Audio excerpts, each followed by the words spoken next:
Hello everyone, welcome back to Cook with Ro. We're now in Aguascalientes, Mexico, which is really part of my roots. My grandparents were born not far from here. I would say probably an hour north and an hour south, northwest, something like that. My grandfather's from Nochislan, Zacatecas, and my grandmother's from Valparaiso area. Cueva Grande is the actual small little town. There's like 200 people. That's where she's from. And then on my dad's side, I was kind of like, wow, what a coincidence. Not his grandfather, but his great grandfather was born here in Aguascalientes. So just a little bit of interesting trivia that now it's like getting back to your roots. It's just a coincidence how, just things happen. It's like a full circle here. So again, welcome back to Cook with Ro. I'm just gonna go ahead and jump right into our recipe today, which is salsa molcajete. I'm gonna show you a little bit of what we're using today for chilies. So there you go. We got your Serranos right there in the middle. There's some jalapeños there.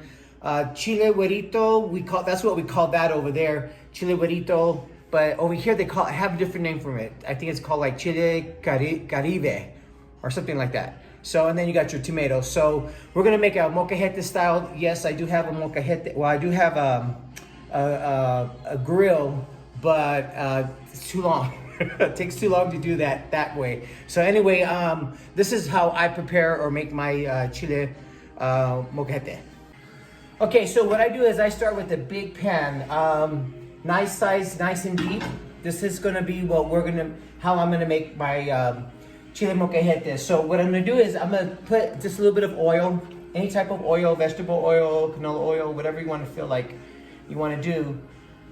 And just pour some, just to give it like a little bit of a base inside.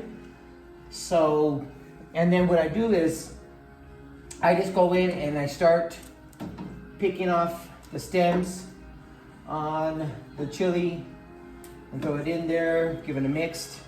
You got your tomatoes, you got your chile güerito. Sometimes I know there's an easier way. You could probably just get a little knife and just cut that little part of the stem off. But still,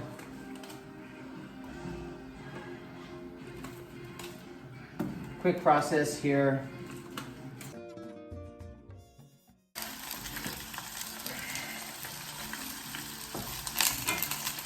Okay, all done. Okay. But then I mix it around to get that oil roasting. See that?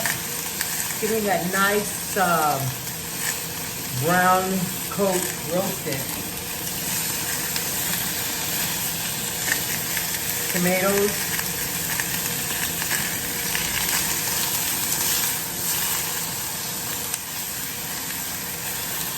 There you go. So your chilies are getting nice and roasted here, and they're bringing up that flavor. One of the things I do add, if I have them, and if I don't, I just use the ground garlic, and I'll throw in some cloves of garlic in there.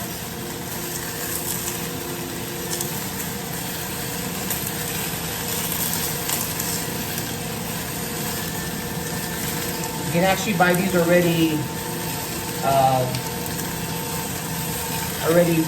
peeled, so all you have to do is just pick them up. All right, so let's take a look at what's cooking.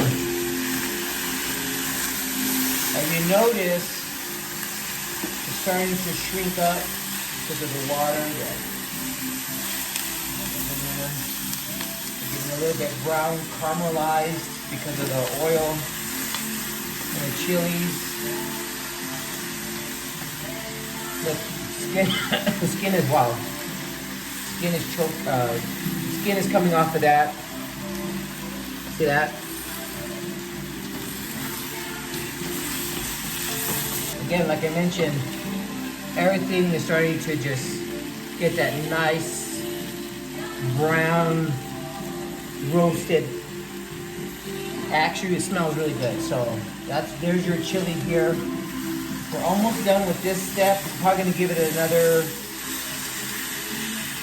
couple minutes here, and then we're gonna do step number 2. All right. So now that we got it to a point where it's nice and roasted, we're gonna go ahead and now take it to a boiling process. There you go. So now we're gonna boil this.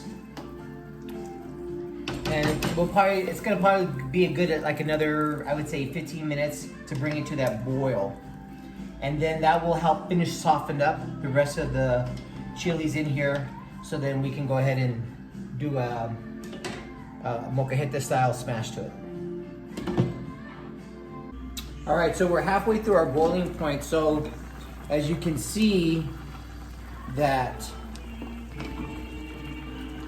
the boiling has already softened the chili, so you can just almost cut it and bring it down in size. It's really softened. No, and we're not gonna peel. So, you know, traditionally you do the molcajete and then you wanna peel the chili for the most part. That's how I used to do it. So we're on the halfway point here of getting the chili to boil. And we'll check back on there in about another 10 minutes. Okay, so full boil, and the chili is it's pretty soft by at this point. I actually got one of these, and it's like, I had one, you know, those small little round ones with the little mesh thing that you helped smash and stuff like that. But you know what? I found this at 99-cent store. So you can still find those somewhere.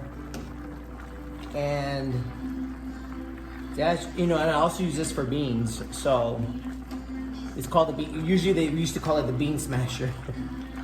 But now I'm just taking that, and it's just opening up all the chilies.